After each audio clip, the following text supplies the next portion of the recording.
Hello, everybody, and welcome to the third ever episode of Taipology, the podcast that brings you the politics, geopolitics, economics, and culture of the Sinosphere and beyond, right here from my home in beautiful Taipei.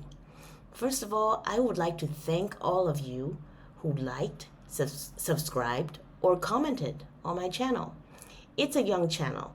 And if you want to see it grow, if you enjoy my voice and you want to help amplify me, that is really the most important thing you can do. And besides, I really do enjoy reading all of your feedback.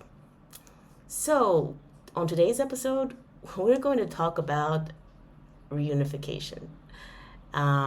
This one is a hot potato. I didn't actually anticipate that I would tackle it that early on this channel. I figured I'd go for something a little bit less controversial first, like politics or economics, energy, and then kind of build up my credibility before tackling literally the most divisive topic in Taiwan. But I feel like we simply don't have the time for that. Geopolitically, the ground is shifting under our feet. What was black yesterday is white today, and last time we heard, Trump was trying to put Putin away from China, and now he's trying to make G2 happen again, like it's the Obama years. So we're all getting very confused. Things are moving very quickly, and I believe that we need to at least give equal time to talking about peace as talking about war. You know, in Taiwan, we waste so much time, so much money, and so much oxygen talking about a war that we should be doing everything possible to make sure we never have to fight, because it is a stupid war. It would be an unwinnable war. And it would also be a totally unnecessary war, because I think the difference between the PRC and the ROC are historical, but for many, many decades, there might have been enmity between the two, and there might have been division, there might have been hatred, there might have been bloodshed, but there was no confusion that China is China. The mainland and Taiwan is China, one China, and it's indivisible. And I feel like it's a very, very recent notion that's kind of got manufactured, that the Taiwanese have always been Taiwanese and the Taiwanese are not Chinese, and it's totally separate. And so I feel like, given the recent date of this narrative, that it is one that we should find some way to walk away from and maybe look to the past for some richer and more authentic narratives that would actually bring us back together. I mean, obviously, I'm not naive. I understand that over 80 years of separation, there's also been a lot of differences built in, and here in Taiwan, the Republic of China have evolved into a very vibrant democracy. You know how vibrant when you see us brawling in the parliament, right? It makes the news all the time. But joking aside, this is what this episode is going to be about. And I'm sure I will make more videos later about different aspects. I just want us to start imagining what reunification could look like in a richer way, and a more concrete and granular way. It's not about this fake narrative of resistance versus capitulation. It's about getting to know, like, a family member that you've been alienated from for many, many years, and maybe you even do business with them now, but it's just something you can't get over, and you have to get over it. And it's not a simple linear process, and a lot of it involves going into the past. And that's actually what prompted this episode. Because I've been noticing a new variety of outreach effort from the mainland to Taiwan. And it's based less on what I call diplomatic hectoring and more on, like I said before, going into the past and finding some rich, historically grounded narratives about our stories back then, and back when there was no doubt that there was one China, but we just argue over who was the true China. So, yeah, I don't know. Maybe I'm just overthinking things, but check this out, right? There's a new spy drama out, TV spy drama out from the mainland. It's called Silent Honor, and it's based on the story of Wu Shi, one of the many communist spies shot by Chiang Kai-shek in Taiwan. Wu was an undercover spy, and he ultimately failed in his mission. And for decades, right, he wasn't just forgotten. His story and the story of men like him were erased. But in this drama, like 8 decades and more after he died, he was elevated. He becomes the hero of the story, and really paid respect to. I haven't actually seen it, but from what I've heard from other reviewers, it's more historically grounded than most propaganda pieces, and they try to stick to the facts as much as possible. So, to me, that's quite an interesting question. Why now? Why 2025, right? 2025 is also the 80th anniversary of Taiwan's restoration from Japanese colonial control to China, more specifically to Chiang Kai-shek's KMT.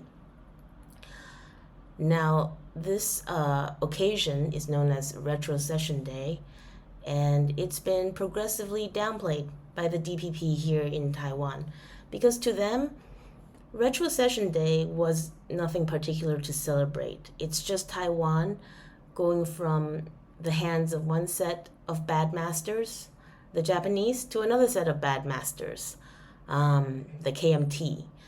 They really hate the KMT, right? I think some of them actually prefer the Japanese to the KMT. But this is actually a whitewashing of Japanese colonialism that's gotten worse over time, and I find it really questionable, right? Because back in those days, you have to remember, yes, the Japanese, they came in, and maybe, yeah, they did grow the economy, but they grew the economy for the sake of Japan. And the Chinese people who lived in Taiwan, the ancestor of all those DPPers right now who don't want to claim that they're Chinese, they were treated like second-class citizens. And all of their hard work, the bulk of their hard work was for sending back to Japan. Japan was the real country, and Taiwan was the colony that they basically fed off of. So you got to think, an 80-year anniversary to celebrate being released from colonialism, that's got to be worth something, right? But I'm telling you, the biggest parade in Taiwan on October 25th this year, the 80th anniversary of the end of Japanese colonialism, the biggest parade on that day was a gay pride parade.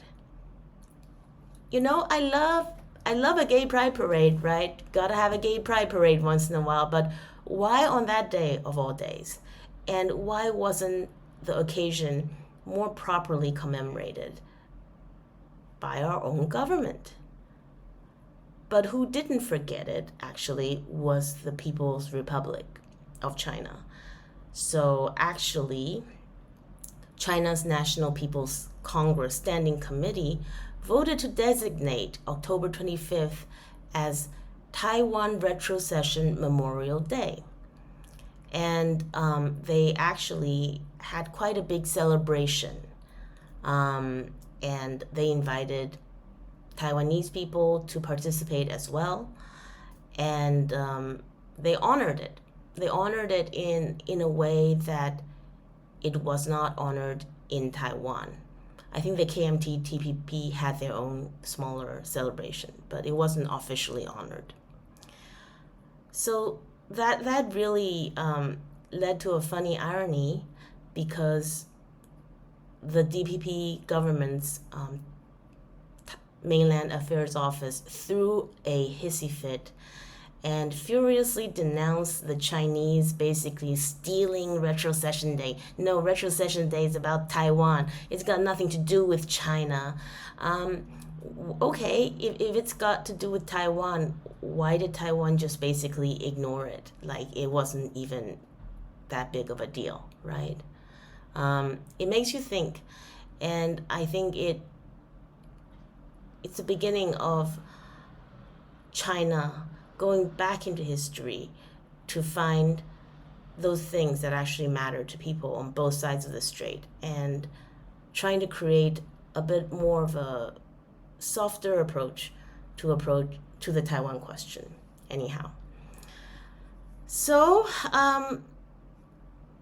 okay, maybe it's not a big move. Maybe it's just a lot of little moves, But I still feel like there's an increase in intensity, as well as maybe a qualitative difference in how the Chinese are approaching the Taiwanese in their attempt to woo the Taiwanese into getting excited about at least engaging, right? I think the election of Zheng Liwen as the KMT chairwoman is a tremendous step in that direction, and she will do great things in that direction. But I think it's also like on all of us. It's part of why I'm doing this podcast, because it's obvious that the DPP government is very, very hostile towards China, and there's no hope of officially making any progress on cross-strait relations as long as the DPP government is in office. But you know what? I don't know if Taiwan has another 4 years to wait till 2028 for a new president to get things started. And in a way, I think what matters most of all now is building a relationship, just people to people, community to community, city to city, and getting to know each other more. And I feel like in its way, China's starting the process, and it's a little bit different than before. Okay, now there were actually 3 consecutive commentaries released by Xinhua under a pen name that's obviously directed to the people of Taiwan, and it's obviously written like it's one of those things with a pen name that it's probably not authored by one person, but represents the consensus official view. So I'll put the link down in the description so you can go and read them yourself. They're quite lengthy and quite boring, so I won't be reading them out. A quote here and there, but I will be glossing over them and giving my reaction. The first one is titled "The Origin and Nature of the Taiwan Question." And this one of the 3 got the lowest marks from me because it just rakes over the history in a very didactic way, right? And I'm just gonna skip over all that. History can be interesting, but it's not when you're just like taking off, this treaty and Potsdam this and San Francisco that. It was very dry, and if you're not already convinced, then this is not going to convince you. This is not going to be the thing that reaches out to you. But in this editorial, I felt like there were two lines that worked really well.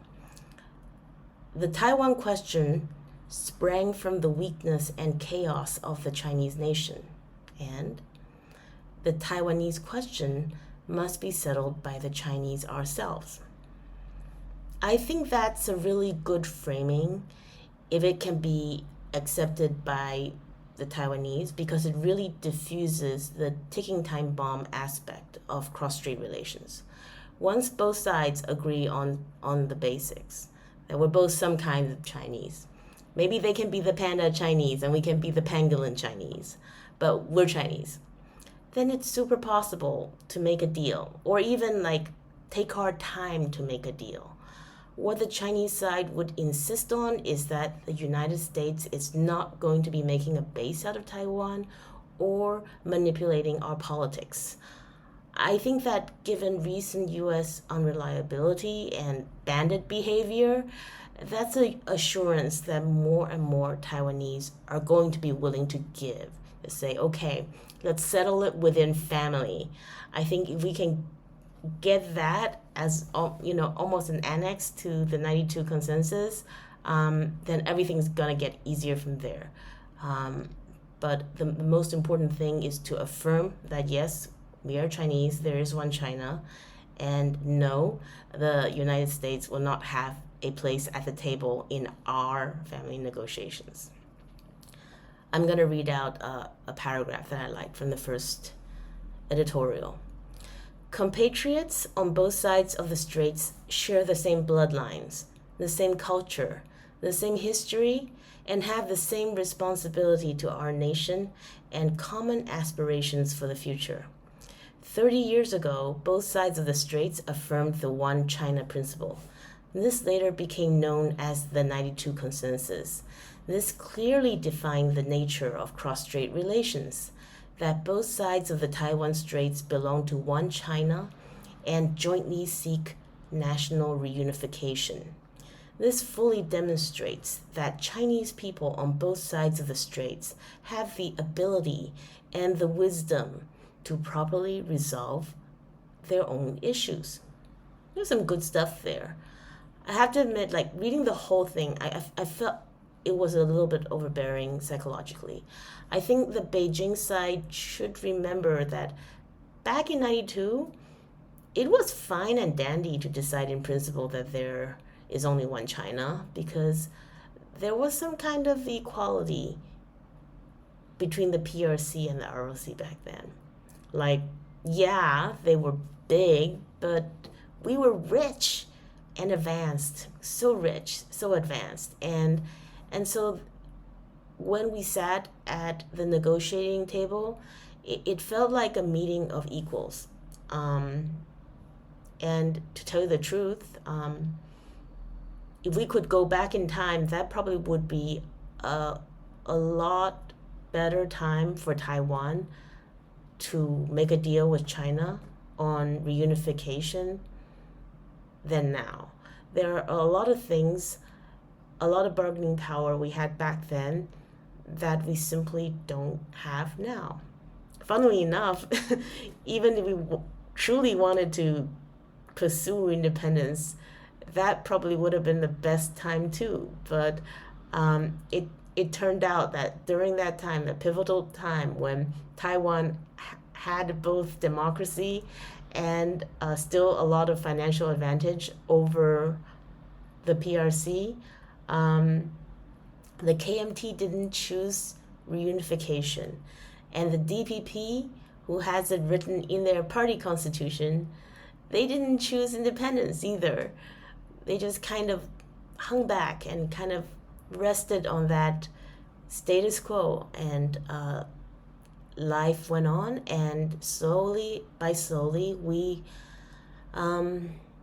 saw the PRC catch up. So let that be a lesson to you in the future. That sometimes, let that be a life lesson to all of you. Sometimes the best time to negotiate is when you feel like you don't have to. You feel like you don't need to, because you still have so many advantages. You still have so many chips. But by the time you really feel like you need to come to the negotiating table, those chips aren't there anymore. The window of opportunity has passed.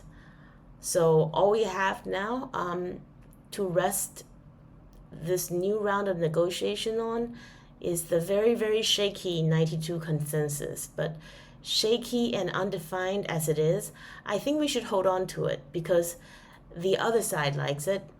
The other side, I believe the PRC, they like to work on a very firm foundation, move slowly, and not have too many changes. Okay, so people always say the PRC can't be trusted. The Communist Party can't be trusted. They always renege.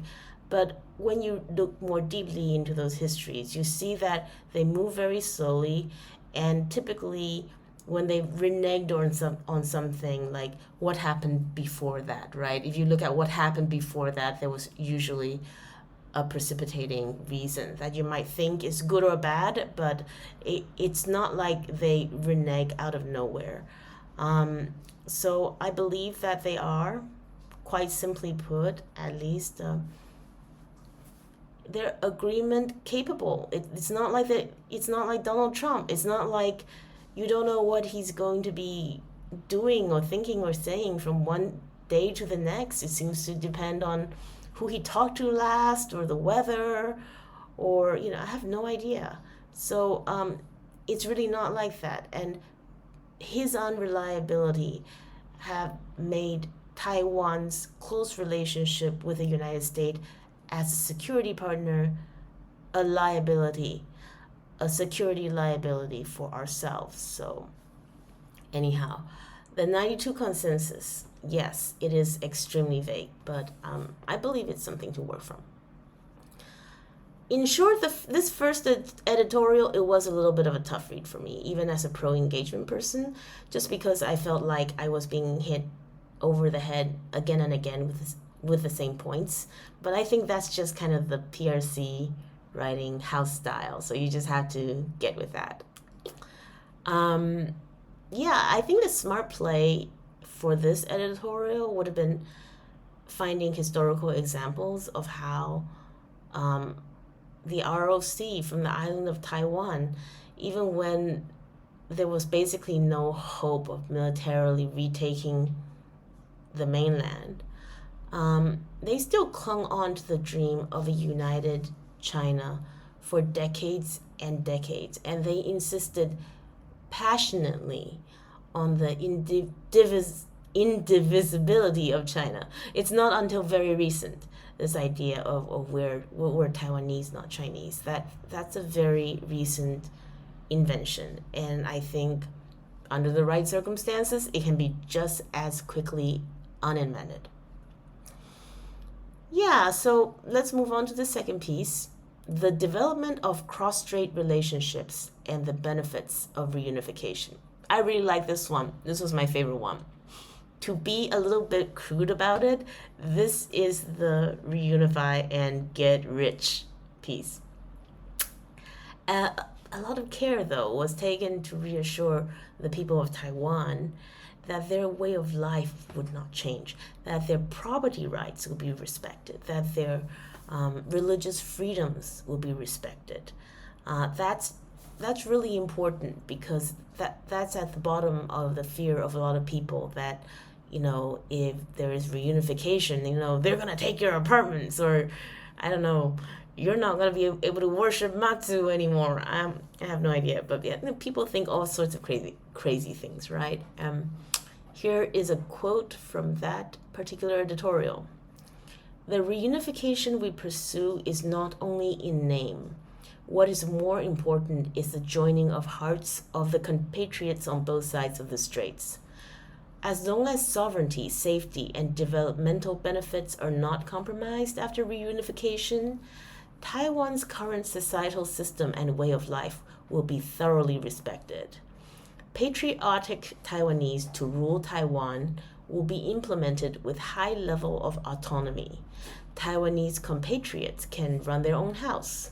Private property, religious faith, legal benefits should be fully protected. The love of Taiwan and the love of home are sentiments that will be fully cared for. So you can hear that this piece is written with a softer tone that's much easier to accept. The message, however, is also heard loud and clear. Patriotic Taiwanese to rule Taiwan is the same formulation as patriotic Hong Kongers to rule Hong Kong. So to me, that's a signal that indicates that Taiwan's democracy wouldn't be given that much leeway beyond what we see now for Hong Kong, which is pretty constrained. I don't even think we'll be allowed to brawl in the legislature anymore. I mean, that's a part of our culture. But anyhow, I do like this one better. I'll skip over the rest. They talk about the economic benefits that are pretty obvious, and Taiwan already sneakily enjoy a lot of them through the Ma era ECFA trade deal that wasn't removed, even though Taiwan did a diametric shift from China, pro-China to anti-China since President Ma left office. So, anyhow. Piece number 3.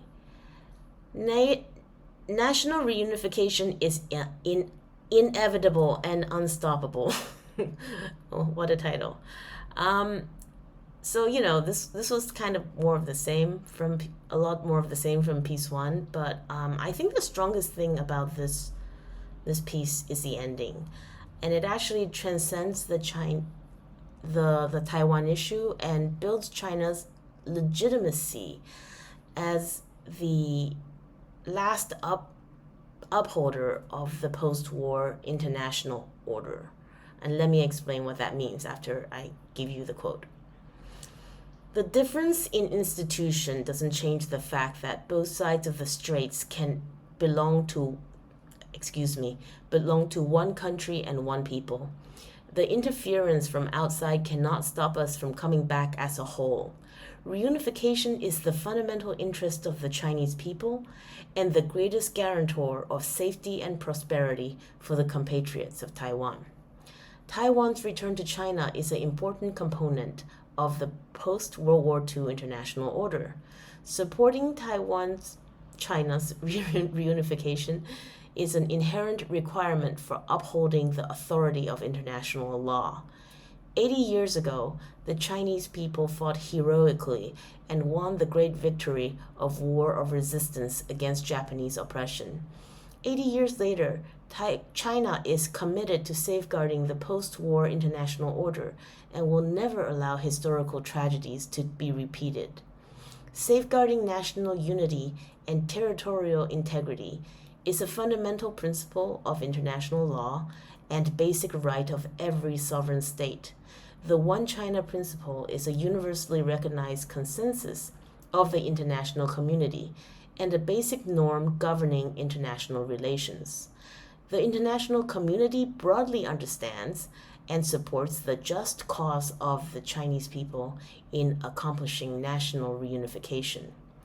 From the standpoint of international righteousness, the Chinese people's resolution of the Taiwan question concerns the upholding of principles of the United Nations Charter and accords with the prevailing trends of human progress and justice. The post-war international order is in an interesting place, isn't it? It's like a child that's been abandoned by its United States mother, and China would like to adopt it as her own. And Russia perhaps would like to return to an older order. I don't understand them as much, but they don't seem to be such a fan. But China truly is a fan of the post-war international order, and it did not even escape the dim awareness of Ms. Kaja Kallas that China's support of Russia in the Ukraine war is driven by its own interest and fairly existential interest at that. But it's not because they want to help Russia, and their support of Russia is actually quite limited. According to America's strategic sequence, Russia has to go down first before China can be tackled.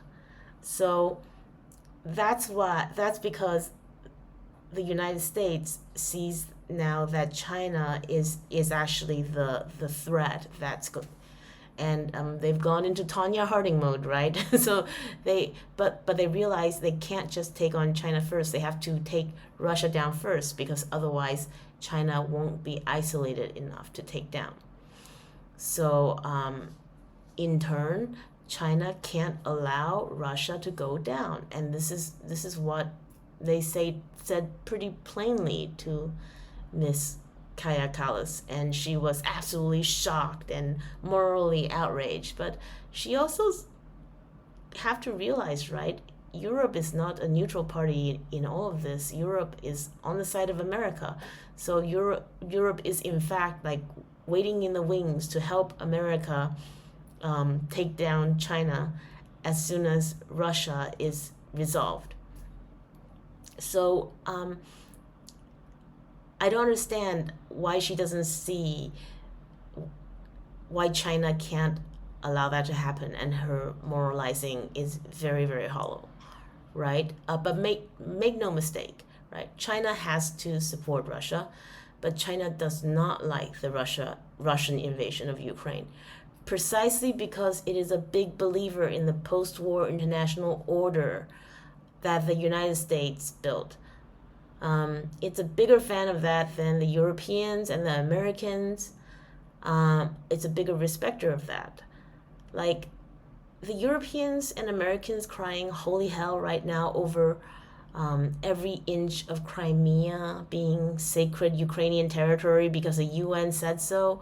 They didn't seem to pay so much attention to the inviolable borders as decreed by the United Nations when they messed around with Serbia's borders and created a whole new country called Kosovo, like it ain't no thing. So to me, it's so hypocritical now that all of a sudden it's like, oh no, borders are these sacred things and they must never be moved, or the post-war international order will be broken forever. Yeah. And also, by the way, if you really are a respecter of the post-war international border and the UN's authority, then yeah, Taiwan is a part of China.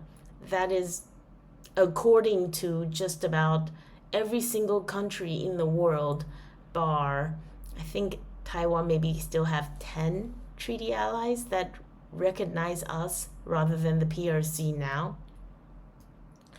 Derecognition happened a long time ago, and this strategic ambiguity of supporting Taiwan while also not recognizing Taiwan, to me, it was something that the United States could get away with because they were the enforcer of the post-war international order, but it also erodes the integrity of the post-war international order, because that was the idea, wasn't it? That we fought a war and the costs were so great, and now we've got these incredibly, horribly destructive weapons that must never be used, that there must never be another war. So that's why borders must absolutely be respected. And so it's really weird to hold that as something really sacred when it suits your political interests, but then undermine it in pretty obvious ways when it comes to undermining a political rival. So it's kind of like gaslighting, isn't it? It's like, yeah, we America are allies with China. We do not recognize Taiwan. We uphold the One China principle.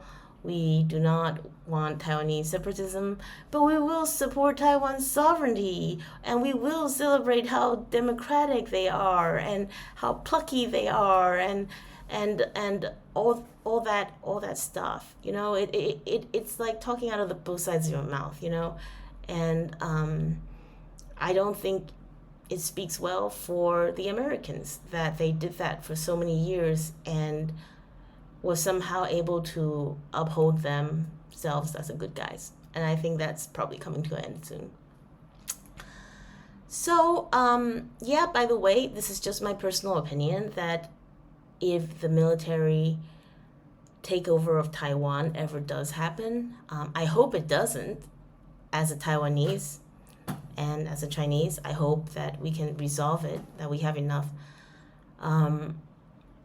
wisdom and ability and maybe even love and caring for each other to make it more like a reunion than like a capitulation.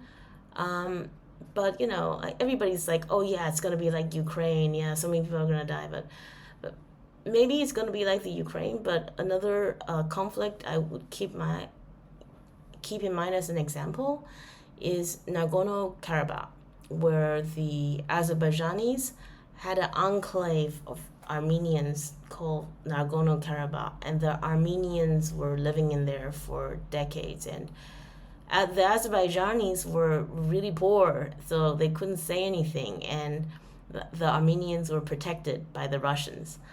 But then the Russians got distracted in Ukraine, and the Azerbaijanis, they got this oil money, and somehow they're friends with Turkey and Israel at the same time. So they got all these awesome drones, and they just one day upped and kicked the Armenians out of Nagorno-Karabakh. And they actually offered the Armenians to stay if they wanted to take on Azerbaijani citizenship. But understandably, the Armenians didn't really trust that because of all the bad blood. I think the Armenians also ethnically cleansed a lot of Azerbaijanis out of Nagorno-Karabakh. Quite a complicated situation. But anyhow, there was after the takeover, which was quite swift and without a lot of bloodshed, because technology had moved on so much that the Azerbaijanis had an absolute advantage. It basically wasn't news anymore, it was a clean transfer because according to the UN, that was Azerbaijan. So if you get into the history, if you get into the different competing claims, many peoples can have valid claims of the same piece of land. So the whole beauty of the post-war consensus, even though it's problematic as heck in a lot of places, those borders were not drawn the right way. But the beauty about it is its clarity, right? So there's something, I think, even beyond Taiwan and China, it's something for the international community to think about, right? What is it that you really like? Do you like the post-World War II international order? Is that what you really like? Or do you like the US-led rules-based liberal democracy coalition? For a long time, those two kind of seemed like they were the same thing because America was the major enforcer of the post-war international order, and it seemed like liberal democracy was just going to spread all over the planet until one day we're just like one big league of liberal democracies, and the end of history will arrive as prophesied by Francis Fukuyama. So it didn't seem like we need to draw a distinction between those two things. But now we really do, because they've diverged, so that now you have to choose, right? Because the American-led liberal democracy coalition, the coalition of the coalition of the West, basically, they are straying. There's a divergence there because their leader, the United States, have been quitting international treaties right and left and randomly bombing places. And, like, I think they were always bending the rules before, but they were quite careful about going through the whole rigmarole of doing the hearings, going to the UN, getting the whatever. Now they're just gonna go. Now they're just gonna bomb wherever they want to bomb. I mean, their actions have been the antithesis of the stability that we want. If you truly love the post-war international order, and actually the powerful country that's capable of upholding that is China. And so you have to decide, do you prefer liberal democracy or do you prefer the stability? Because now, like, the guarantors of those two different camps are different. And I mean, there's some crazy theory, I guess, that the Europeans can step up and be the liberal democracy that also uphold the post-war international order, but I think we all know they're too weak.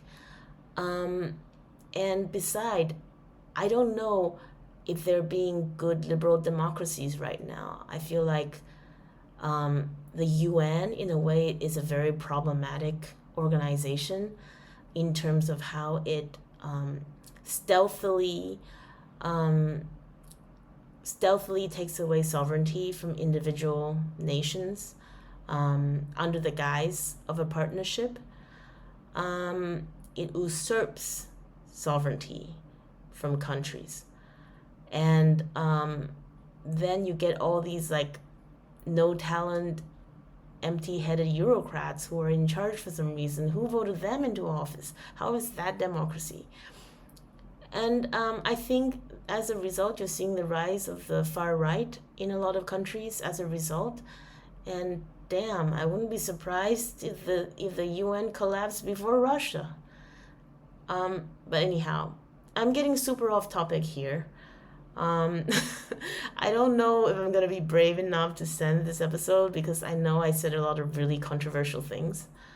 I got my first death threat. Like, it was a veiled one on Twitter just yesterday, and it's quite an interesting feeling, because I never really think of myself as a controversial person, but here we are. And I'm saying the things that need to be said because I think that Taiwan can choose a better way than Ukraine did.